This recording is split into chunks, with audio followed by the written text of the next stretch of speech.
ایک سوال ہے میرا سارے مولویوں سے، بھارت کے مولویوں سے، چاہے وہ دیوبندی مولوی ہیں، چاہے وہ بریلوی مولوی، چاہے وہ تبلیغی جماعت والے ہیں، چاہے وہ جماعت اسلامی والے ہیں، چاہے وہ ندوہ والے ہیں، چاہے وہ جامعہ ملیہ والے ہیں، جتنے بڑے بڑے دانشور مسلمان بنے پھرتے ہیں، ان سب سے سوال ہے کہ یہ جو اب عام شادیاں مسلمانوں کی ہوتی ہیں جن میں تم ڈی جے لگا کے ڈھول بجا کے اور وہاں رقص و سرور کی محفلیں منعقد کی جاتی ہیں، اور آپ جیسے بڑے مسلمانوں کے چودھری جن لوگوں نے وقت بھی لگایا، جو اپنے آپ کو خواجہ اجمیری کے سجادہ نشین بھی کہتے ہیں، جو اپنے آپ کو اہل سنت والجماعت کے جانشین کہتے ہیں، جو اپنے آپ کو علماء دیوبند کے وارث کہتے ہیں، اکثر دیکھنے کو ملتا ہے کہ جتنی غیر شرعی شادیاں یہ اپنی داڑیاں لے کے وہاں صوفوں پر بیٹھ کے آرام سے مرغا بریانی کھاتے ہیں۔ کیا تمہاری غیرت تمہیں ایک دفعہ نہیں چھوڑتی کہ رسول اللہ کے حکموں کی کھلی خلاف ورزی ہو رہی؟ کیا تمہارے دل میں ذرا برابر کی شرم، ذرا برابر غیرت نہیں آتی تمہیں؟ کہا مفتی صاحب نے، کہنے لگے میں گیا لڑکی کو پوچھا کہ تمہیں فلاں کے ساتھ نکاح میں دے دیا، یہ گواہ کھڑے ہیں، یہ وکیل کھڑا ہے، تجھے قبول ہے؟ لڑکی بولتی نہیں۔ فرمایا 3 دفعہ پوچھا، لڑکی بولتی نہیں، تو سارے مفتی مل کے کیا کہتے ہیں کہ اگر بولتی نہیں ہے تو اس کا مطلب رضامند ہے، دستخط کراؤ نکاح ہو گیا۔ کیا ہے جی؟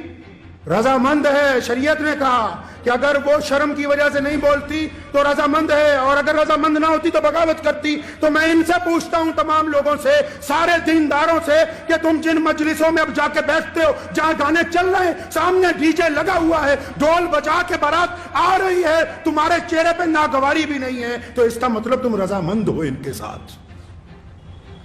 اور اگر تم ان کے ساتھ رضامند ہو تو اللہ اور اس کے رسول کی رضامندی تمہارے ساتھ نہیں آ سکتی۔ اگر غیرت مند ہو تو اگر روک نہیں سکتے، فرمایا ایمان کے 3 درجے، تو اپنے دل میں برا مانو، تمہارے چہرے پہ تو ذرہ برابر بھی شرمندگی کا احساس نہیں کہ ڈھول بجا کے بارات آ رہی ہے، تم اس مجلس کو چھوڑنے کے لیے تیار نہیں۔